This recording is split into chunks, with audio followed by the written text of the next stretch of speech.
प्रभु यीशु मसीह के मधुर और मीठे नाम में आज दिनांक 7 अक्टूबर दिन शनिवार को हम आप सब श्रोताओं का हार्दिक स्वागत करते हैं।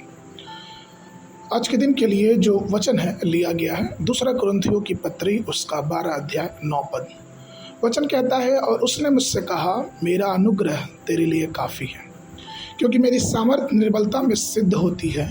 इसलिए मैं बड़े आनंद से अपनी निर्बलताओं पे घमंड करूंगा कि मसीह की सामर्थ मुझ पर छाया करती रहे। प्रियो, धन्य वो मनुष्य जो अपनी शक्ति के लिए यहोवा पे भरोसा रखता है और जिसका बल यहोवा है। दाऊद आनंद करने वाला मनुष्य था और उसके जीवन के हर क्षेत्र में प्रभु ने उसे बड़ा मजबूत किया था। वह कहता है कि यहोवा मेरा बल है और वही मेरा भजन है। भजन 118 उसके 14 में। यह परमेश्वर की इच्छा है कि हम शक्ति में परिपूर्ण बने, सामर्थ्य में परिपूर्ण बने। इसलिए महत्वपूर्ण है कि हमें प्रभु में मजबूत होना चाहिए और प्रभु हमें अपनी शक्ति से भरने के लिए भी तैयार है। फिलिपियों में पौलुस 4 के 13 पद में ऐसे लिखते हैं कि जो मुझे सामर्थ देता है उसमें मैं सब कुछ कर सकता हूँ। और प्रियो, आप ये जानते हैं कि ये सामर्थ हमें पवित्र आत्मा के द्वारा मिलता है और वो पवित्र आत्मा ही हमें सामर्थ देता है। प्रेरितों 1 के 8 पद में। और यशायाह 40 का 31 ये कहता है कि जो प्रभु की बाट जोहते हैं या फिर जो यहोवा की बाट खोजते हैं, उस पर रुके रहते हैं, वो उन्हें अपनी शक्ति से नया करता है।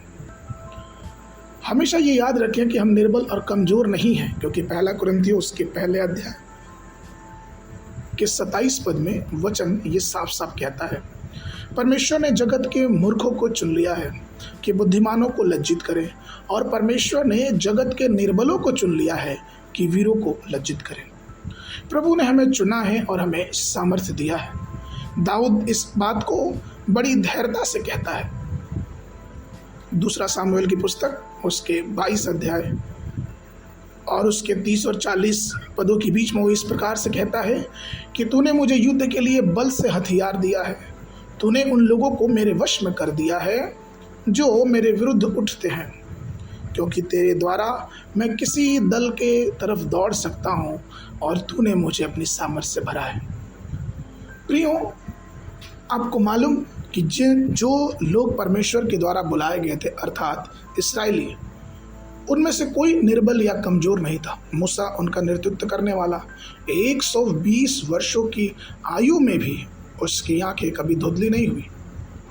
और हम ये देखते हैं कि किस प्रकार से यहोशू भी उतनी उम्र का होने के बाद भी, यहोशू 14 उसके 11 में वो कहता है कि जितना बल मूसा के भेजने के दिन मुझ में था उतना बल अभी तक मुझ में है, युद्ध करने व भीतर बाहर आने जाने के लिए जितनी उस समय मुझ में सामर्थ थी उतना अब भी मुझ में सामर्थ है। प्रियो, सबसे पहले ये सामर्थ पाने के लिए हमें चाहिए कि हम उस उद्धार के स्वाद को चखें। सिद्ध सामर्थ तभी हम पा सकते हैं जब हम परमेश्वर के उद्धार की सामर्थ को अपने जीवन में महसूस करेंगे। जिस प्रकार से भजन 140 के 7 में भजनकार कहते हैं कि परमेश्वर प्रभु मेरा उद्धार है, वही मेरी सामर्थ है। दूसरा, ये सिद्ध सामर्थ हम कहाँ से प्राप्त कर सकते हैं? तो ये परमेश्वर के वचन के द्वारा है।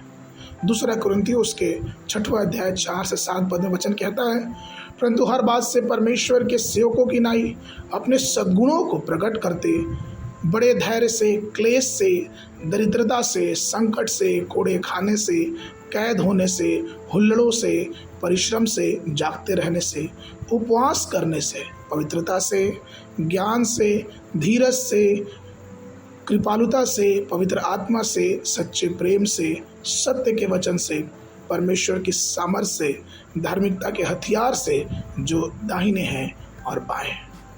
प्रियो, इसलिए परमेश्वर के वचन को अपने जीवन में उतारना है, क्योंकि वो सामर्थ्य देने वाला है।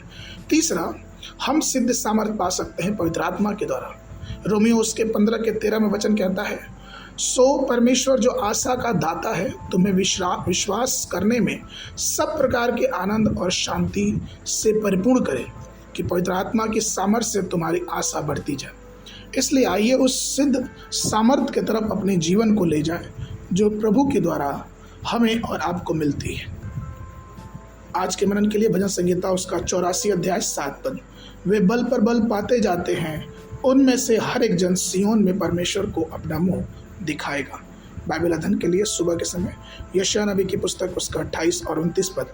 शाम के समय फिलिपियों की पत्री उसका 3 अध्याय। परमेश्वर आप सबको आशीष देवे।